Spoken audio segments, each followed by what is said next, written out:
Bismillahirrahmanirrahim. Alhamdulillah wassalatu wassalamu ala Rasulillah wa ala alihi wa ashabihi wa wa ba'd.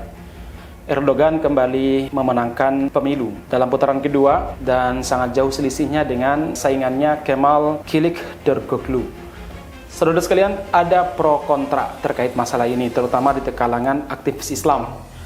Ada yang mendukung dengan antusias, ada juga yang agak pesimis dengan kemenangan Erdogan. Apakah betul akan membawa maslahat bagi umat Islam?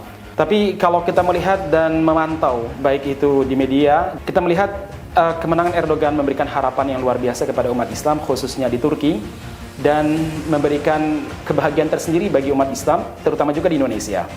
Bukan sekedar bagi sahabat Erdogan, tapi saya kira orang-orang yang punya sisi kemanusiaan itu memiliki rasa senang atas kemenangan Erdogan. Yang menarik, pemilu kali ini betul-betul sangat ketat sekali, bahkan sampai para ulama dalam forum internasional, di antaranya Syekh Ahmad Dadu, beliau berfatwa untuk mendukung kemenangan Erdogan. Demikian juga Profesor Dr. Hakim Al-Matiri, salah seorang ulama ahli tafsir, ahli hadis, dan juga pakar politik Timur Tengah, juga mendukung agar kaum muslimin, khususnya di Turki, memilih Erdogan. Di luar kita berbicara terkait masalah akidah, terkait masalah bagaimana latar belakang pendidikan Erdogan, kemudian bagaimana sepak terjang politiknya selama ini, ada beberapa hal yang membuat para ulama mengeluarkan fatwa untuk memilih Erdogan. Ada banyak pertimbangan tentunya. Yang pertama, jamaah sekalian, bahwa kemenangan Erdogan itu akan memberikan dampak yang baik bagi umat Islam, khususnya di Turki. Ini kita berbicara Turki dan lingkungan sekitarnya, seperti Suriah, demikian juga negara-negara muslim sekitarnya. Ini memberikan dampak yang baik. Kenapa disebut ini memberikan dampak yang baik? Sebab selama ini kita lihat keberpihakan kepada Islam juga luar biasa, tentu sesuai dengan kondisi Turki yang baru saja keluar dari lingkungan sekularisme yang betul-betul mencengkeram selama ini. Puluhan tahun dicengkeram oleh pemikiran sekularisme yang dibawa oleh Mustafa Kemal Atatürk.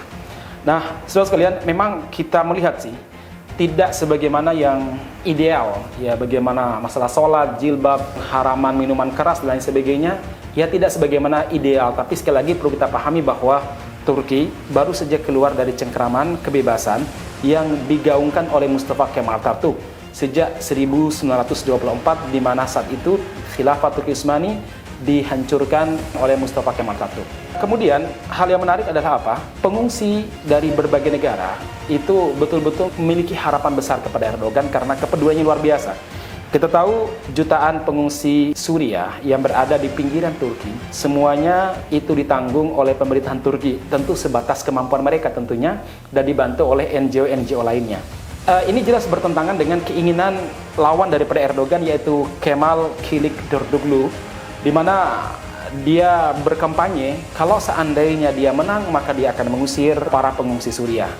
Kalau kita selidiki, ternyata Kemal ini memang secara akidah dia ini kalau dalam kategori para ulama murtad. Kenapa? Karena dia berkeyakinan Syiah Nusairiyah sama dengan keyakinan rezim Bashar Assad yang menghancurkan kaum muslimin di Suriah. Semua orang ngerti bahwa dia berasal dari keluarga Syiah Nusairi, yang kalau kita selidiki, Syiah Nusairi ini lebih mengerikan daripada Syiah lainnya.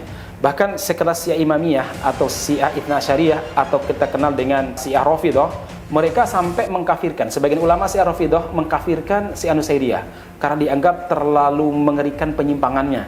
Itu Syiah Rafidhah, apalagi ulama-ulama Ahlussunnah wal Jamaah seperti Imam Al-Ghazali. Imam Al-Ghazali memasukkan Syiah Nusairiyah sebagai orang yang sangat berbahaya dan lebih kafir daripada Yahudi dan Nasrani. Tentu bukan di sini tempatnya untuk menjelaskan bagaimana pemahaman Syiah Nusairiyah. Artinya begini, wajar kalau seandainya Kemal sebagai lawan Erdogan dalam pemilihan kali ini berkeinginan untuk mengusir orang-orang Suriah yang merupakan Ahlussunnah wal Jamaah sama dengan kita, sama dengan Erdogan, dan sama dengan kaum muslimin pada umumnya, terutama di Indonesia. Ingin diusir dari pinggiran-pinggiran Turki, dan tentu saja ini mengancam nyawa mereka kalau mereka balik ke Suriah. Mereka akan berhadapan dengan mesin-mesin perangnya Bashar Assad yang didukung oleh Rusia. Dan yang menarik lagi adalah apa? Pidato kemenangan Erdogan itu sangat menarik untuk didengarkan, di mana dia menyampaikan kepada para pendukungnya, beliau mengajak para pendukungnya untuk mengembalikan Turki pada abad kejayaannya. Ya tentu kalau kita memahami abad kejayaan Turki adalah ketika menjadi khilafah di mana bisa mencengkeram dunia kurang lebih 860 tahun atau 840 tahun. Kalau seandainya Erdogan mengajak untuk kembali kepada kejayaan Turki, artinya mungkin ada upaya islamisasi supaya cengkeraman-cengkeraman sekuler yang sudah terlanjur masuk ke dalam tulang sumsumnya orang-orang Turki itu bisa lepas, dan ini kita harapkan, dan mudah-mudahan Islam bisa berkembang baik di sana. Saudara sekalian yang mudah-mudahan dirahmati Allah Subhanahu wa taala, kita lihat pengungsi Palestina banyak sekali dibantu oleh Erdogan, dan kita lihat beberapa waktu yang lalu ketika Palestina diserang oleh Israel, maka presiden yang terang-terangan membela Palestina siapa? Itu Erdogan. Di saat presiden umat Islam terbesar seperti Indonesia tidak begitu berbicara dengan lantang. Demikian juga saudara sekalian, ketika Al-Quran dibakar di Belanda dan di Jerman, maka saat itu yang terang-terangan membela adalah siapa? Erdogan, bahkan melarang untuk memakai produk-produk buatan Prancis ya. Dan masih banyak termasuk para pengungsi dari Rohingya yang tinggal di Bangladesh. Mereka juga mendapatkan sapaan dan perlakuan yang baik dari Erdogan. Artinya beliau ini bukan sekedar harapan bagi umat Islam yang ingin Islam terus berkembang di Turki, tapi juga harapan bagi umat Islam di berbagai negara, terutama mereka yang menderita kemanusiaan hari ini. Sekali lagi, para ulama bukan melihat sisi Erdogannya, tapi melihat pada kemaslahatan yang akan didapatkan oleh umat Islam ketika Erdogan menang. Dan madarat yang ditimbul ketika Erdogan kalah, itu pasti mengerikan bagi umat Islam. Kemudian, kita lihat juga dampak kalau seandainya orang-orang sekuler menang. Beberapa hari sebelum pemilu saja, bahkan di hari pemilu, banyak saudara-saudara kita yang memakai pakaian muslim atau muslimah, mereka dilecehkan. Ada wartawan yang memakai jilbab kemudian diusir dan mengatakan ini bukan Arab, ini adalah Turki.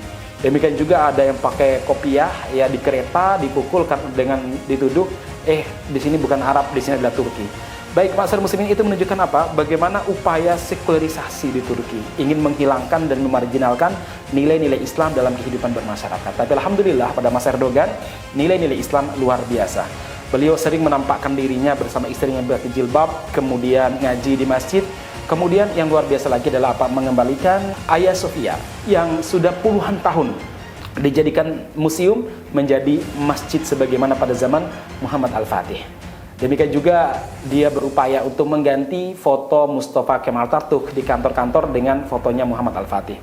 Demikian juga perayaan atas penaklukan Istanbul ya, atau Konstantiniyah pada zamannya Muhammad Al-Fatih As-Tsani, Muhammad Al-Fatih yang kedua, itu dirayakan dengan meriah sekali. Artinya ada upaya islamisasi yang terselubung dan mudah-mudahan berhasil.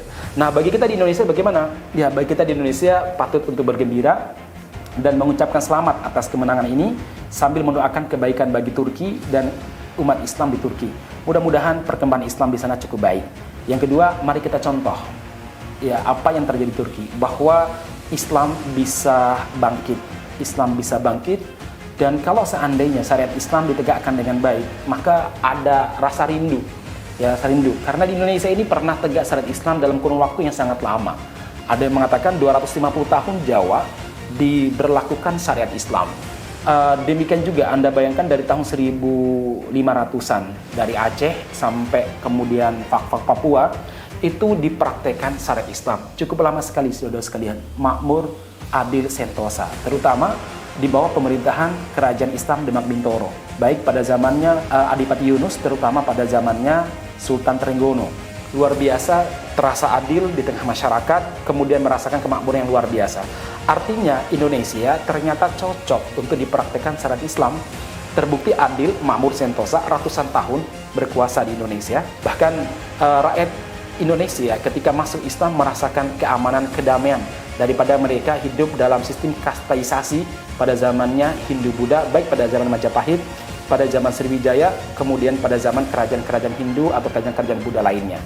Barakallahu fiikum ajma'in. Mudah-mudahan Allah Subhanahu wa taala terus memenangkan umat Islam dimanapun mereka berada. Mudah-mudahan cahaya Islam berkibar dan menerangi alam semesta. Amin ya rabbal alamin. Assalamualaikum warahmatullahi wabarakatuh. Allahu akbar.